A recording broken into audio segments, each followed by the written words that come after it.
Good morning. I'm Harley Schlanger from the LaRouche Organization with your daily video update for December 29th, 2023. And this will be the last update for this year as we head into the new year with hopefully a better prospect for the future. Now, I'm going to continue the look at the cost of imperial wars and the insanity of continuing this policy of enforcing a unipolar order through military and other related means. The war machine has been controlling the policy, and the peace dividend that was promised after the collapse of the Soviet Union was not only never realized, but spending on war has steadily increased. And these are wars of empire. They're not wars to defend national security. They're wars based on lies, based on disinformation and censorship. And the total defense spending has gone up dramatically. During the decade of the 1990s, after the fall of the Soviet Union, it was a total of $4 trillion spent on defense. This includes the overseas contingency operations, which is essentially an off-budget war fund. So $4 trillion during the 90s. 2001 to 2011, a total of $6.5 trillion. And the next decade, 2012 to 2022, between 8 and 9 trillion. That's more than $15 trillion during the period of the 21st century. Now, at the same time, this has had a dramatic effect on U.S. debt.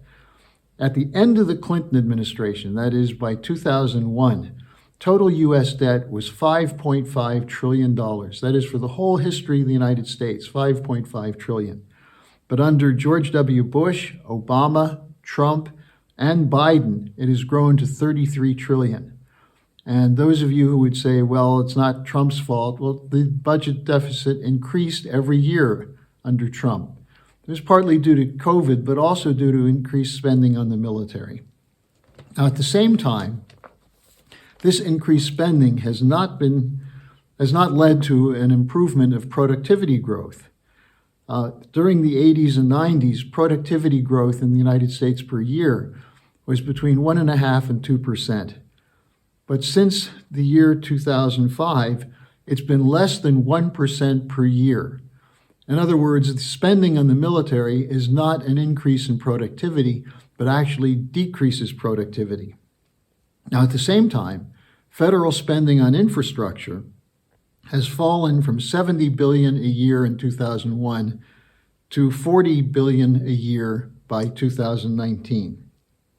And the other factor here is bank bailouts because of the financial crisis in 2009 and 10, or 2008 and 2009, excuse me. And then the continued problem which led to the financial crisis after 2019, more than $40 trillion has gone into bank bailouts of hedge funds, and so on. So I'm going to have a link in the description section to the EIR article on this question, but you'll have a clear picture from that as to what's wrong with the economy and why we have to end this policy of a unipolar order enforced by US and NATO military. Now, it's Friday. I'm going to take a whole series of questions from Robert, Paul, Grace. A number of you asked questions about the BRICS. And these include, isn't the BRICS really just a World Economic Forum front? Isn't it replacing the US-based order with a China-based order?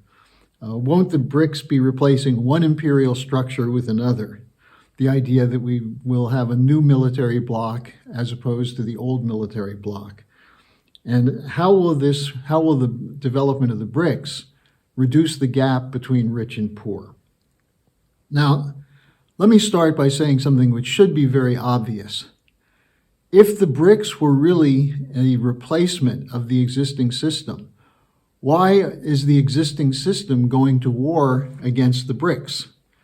We see the World Economic Forum, the City of London, NATO, the US war machine, targeting Russia in Ukraine, targeting the new members of the BRICS in the Middle East, and preparing to go to war against China. The issue here is the fight of the unipolar order with its intent to reduce or eliminate sovereignty of nations, with the BRICS, which are based on the idea of sovereignty of nations working in cooperation, including the BRICS' willingness to work with the United States and Europe. Now, the real issue here, which most people don't know about because of the miseducation on economics and the lies, is the difference between the American system of physical economy, developed by the Founding Fathers and advanced by Lyndon LaRouche, versus that of a speculative casino imperial system, in which the idea is that one nation's loss is another nation's gain, or we should say one nation will gain at the expense of another, as opposed to the concept of win-win cooperation. Now, this is clearly a question of physical economy versus speculation. It was defined explicitly and clearly by Lyndon LaRouche in the mid-90s with his triple curve formulation, which essentially shows that as spending goes up to protect the outstanding debt, the financial instruments, the monetary instruments will go up. That is, the spending of both. The curves will have an upward trajectory, but that will come from the productive economy, the physical economy, the spending of which will go down. So you have an increase of speculative investment, governments committing themselves to backing up the face value of the financial instruments they're introducing, and a decline in the money that goes into the real economy. Now, this is defined by the concept of a zero-sum game, that one nation's gain is another nation's loss. Now, the American Founding Fathers, especially Alexander Hamilton, had a different conception, an anti-imperial system in which nations use their credit to develop their physical economy for the general welfare, the common good, and that the government's function is primarily to protect and advance that common good. Instruments used for that include regulation.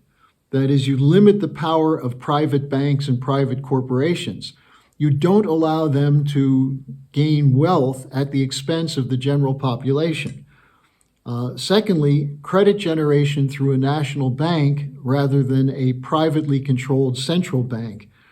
The latter system, the privately controlled central bank, is modeled on the Bank of England and was conceived by Hamilton, by John Quincy Adams, by Lincoln and others as an enemy of the American system because it favored using the government use of credit for private sector advance as opposed to the general welfare. And the Federal Reserve System is a British-style bank where the central bank credit policy is determined by the needs of the private banks and hedge funds. Now, this is reinforced by the so-called free trade system, which is opposed to any government regulation. It's opposed to the idea that you have an investment, that any investment in infrastructure, for example, has to be met by an increase in income from that project. That's the pay-as-you-go system. This is based on the false dichotomy that exists today between the radical free trade system of the Austrian school versus the top-down Soviet-style government control. These are not the only two options. That's the lie that everyone's being told. The American system, the people control the spending through their Congress, through their government, toward areas of investment which increase the total productivity and the total value-added wealth produced to the society, which means you can manage debt. You can't manage debt by creating more debt to pay off old debt. Instead, you have credit for inventors, for entrepreneurs, for what the Germans call the Mittelstand, machine tool producers, and so on, where the investment in the future enables you to continue prosperity in the present. This model built the middle class. This was the model that was used in Germany with the Kreditanstalt für Wiederaufbau after World War II, after the destruction of Germany in the war. Now, the problem is that the cynicism, which says that either you have rabid free trade and that's the basis of freedom, or total top-down control, That's based on the lies presented by the imperial system about government, which is based on an underlying concept of man, which is man is evil and greedy, and that in fact greed drives the productivity. This is the greed is good concept, that if you allow the private sector total free hand, then it will ultimately trickle down to everyone else. The contrary conception of our founding fathers is that we're created in the image and likeness of God, that we're not evil, greedy beasts who see someone else's gain as our loss, the survival of the fittest, but in fact, we recognize the benefit of the other, the golden rule, the idea that when others benefit, it benefits us. That's the concept behind the BRICS and win-win. The reason people don't want to accept that is because they've been brainwashed to believe that we live in a system of beasts, of the law of the jungle.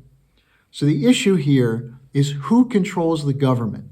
Is it controlled by private sector interests that are concerned primarily with their own wealth and power, which is why we have such a huge gap between rich and poor, because that's the way it works today. Private banks, financial institutions, corporate cartels in healthcare and raw materials and so on, that's who funds Klaus Schwab and the World Economic Forum. It's the City of London. That's the imperial model. That's what the BRICS are trying to overturn. That's what the Global South is rebelling against.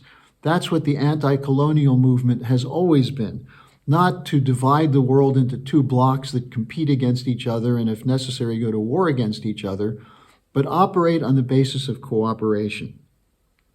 The issue here is the people. Will the people overcome this bifurcated sense of either greed is good or you have to have government controlling everything, and instead have a government which operates on the basis of the consent of the people?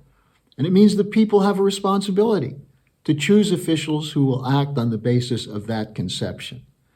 And that's the fight that we're in. So if you think the BRICS represent a threat, you don't understand why Klaus Schwab and others are committed to destroying the sovereignty of nations so they can establish a central power above nations to control credit and control money and control terms of trade and keep the vast majority of the population poor and unfree, allowing for the flow of billions, if not trillions, to the small handful of controllers of the corporate cartels.